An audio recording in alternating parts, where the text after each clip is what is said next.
Hey, this is Chris. How you doing? I want to talk a little bit today about the issue of time. The issue of time is very important in the realm of computer repair. You know, a lot of people think that they bring me a computer and then I wave, kind of a magic wand and it kind of fixes everything. And that's really not true. It's not true for two reasons. Number one, it's just not true because nothing's ever that easy. And number two is, even if it is a relatively easy procedure, it still takes time to do.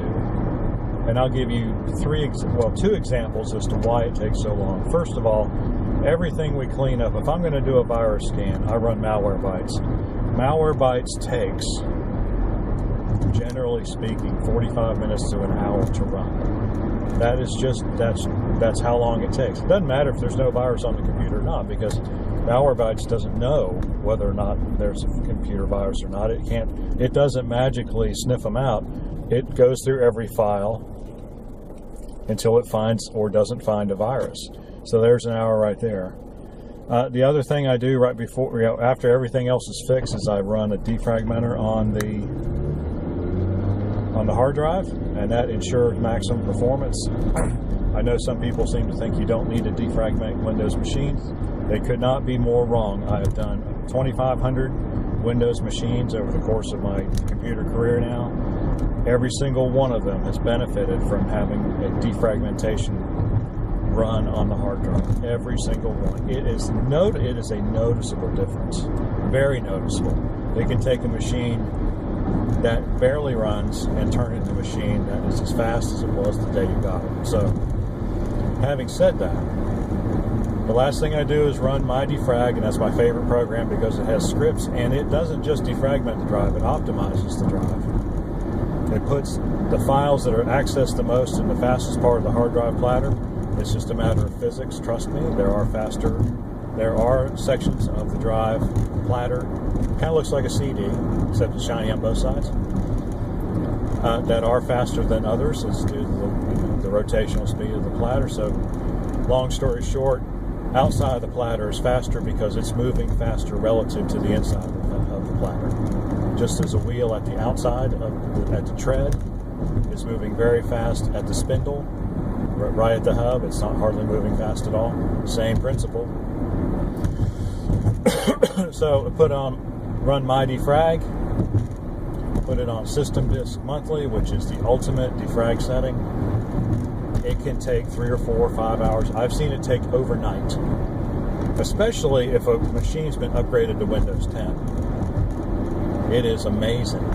I really am shocked that Microsoft did not incorporate a defragmentation routine into any of their updating, but they haven't, and they should.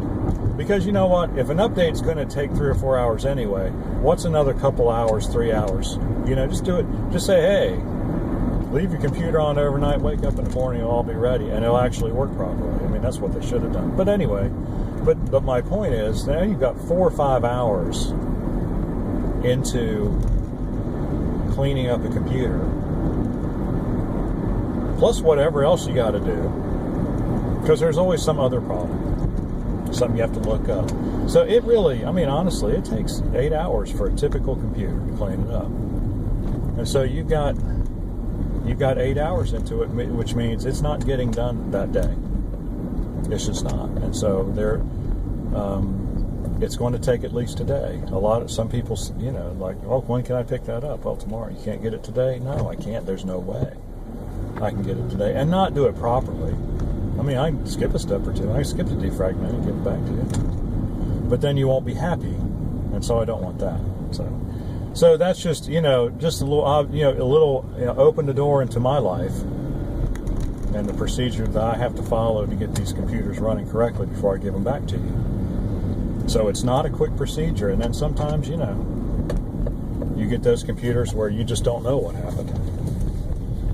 And you spend 2 or 3 days on them. And it's not because you're slow, it's just because things take time. So, that's the way it is. If you have any questions or comments, like and subscribe in the section below. If you I've lost my train of thought. I think I just conflated two totally different things, didn't I? If you have any questions or comments, do so in the section below. Like and subscribe. We appreciate it when you do, and we will see you on the next one.